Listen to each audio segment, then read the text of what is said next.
if you like, was taken away to Tripoli, then they will come en masse and participate in the demonstrations against the regime. And then the local security chief was forced to actually let the young man go. So that shows you that tribalism doesn't always work for the dictators. It sometimes can work against them, because after all, tribal leaders are supposed to look after the interest of their people, not just the interest of a dictator who might use who might have been co-opting them with money and other things as well.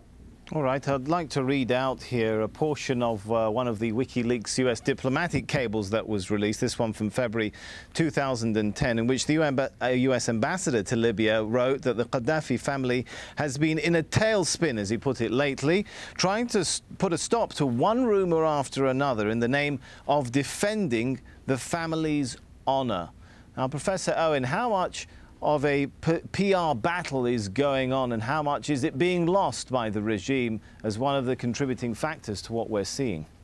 Well, certainly there's a battle, and I think that most of these regimes are imagined as family regimes, clearly Tunisia and then Mubarak and his sons and so on. So that's one of the main reasons for the protest, that they regard themselves as being run by corrupt regimes which are trying to pass on power to the sons, so there'll be no end of them.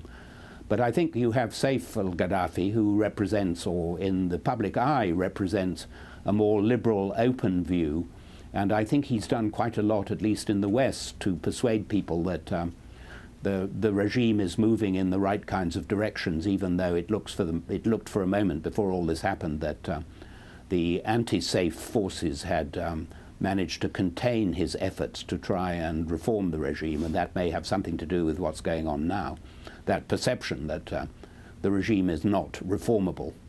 All right, Mr. Al-Gumati, is there anything that you think at this point the regime could do, and they are making or trying to make concessions, as you've been mentioning, but is there anything they could do at this point that for people like you might convince you to give the regime or give elements of it, like Saif al-Gaddafi, a second chance? Or do you think it's simply too late?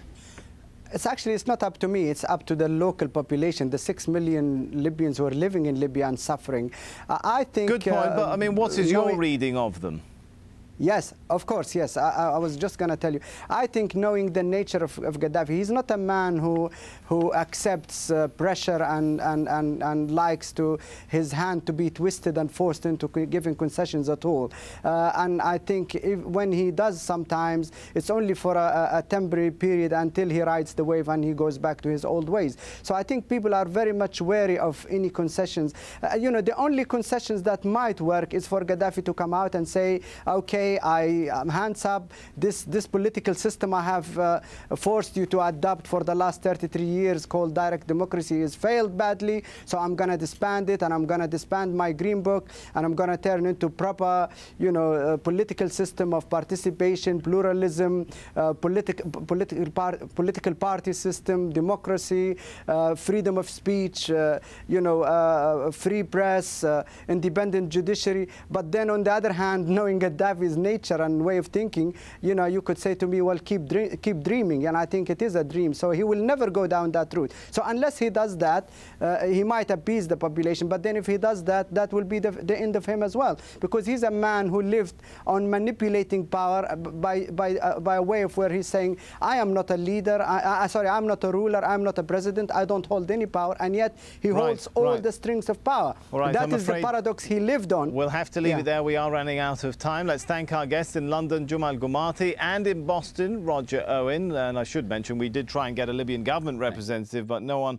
was available to talk. Thank you so much for joining us here in this edition of Inside Story. As always, we welcome your comments and suggestions. Feel free to email them to us at insidestory@aljazeera.net. For now, it's goodbye.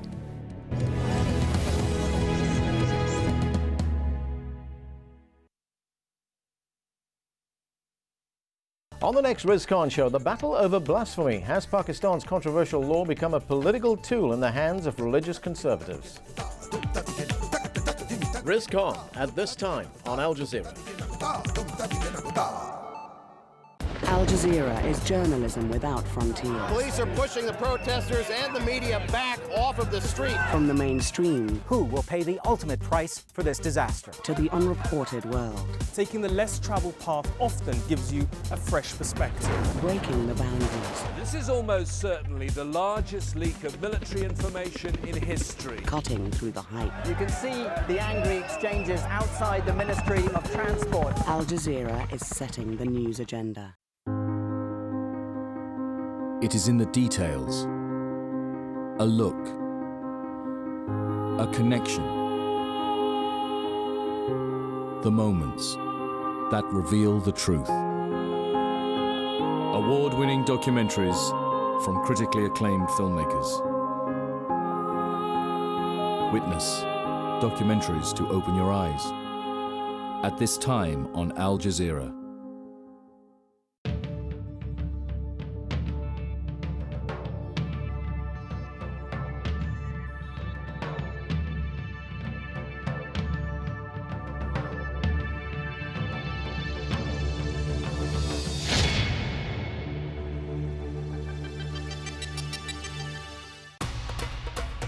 Crack addicts, thieves, violent offenders, doing time in Tehran's Youth Correctional Center. Victims of Iran's epidemic of addiction, poverty, and broken homes. A lost generation find friendship, support, and a place to be children again. It's always late for freedom. A witness special at this time on AlJazeera.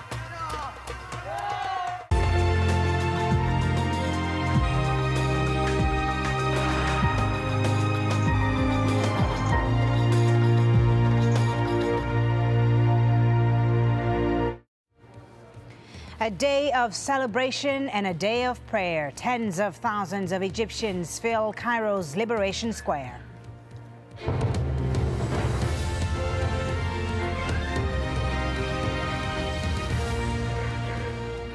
One week after Hosni Mubarak stepped down from power, pro-democracy activists have returned to the streets in Egypt.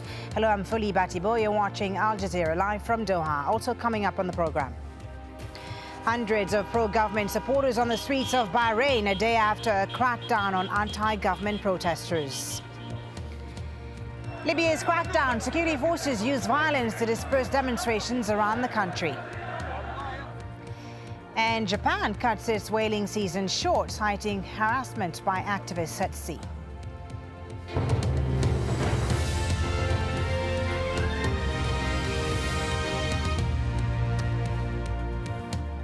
Tens of thousands of Egyptians are in Cairo's Liberation Square this Friday as part of a nationwide march of victory. It's been called to celebrate the end of Mubarak's 30-year rule and also to remember the hundreds killed during the 18-day uprising.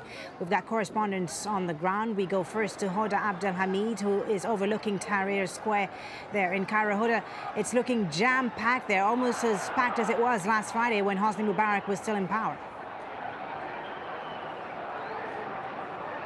I would actually say that it's more packed than last Friday. I've spent a lot of time here on Liberation Square, and today, as far as the eye can see, there are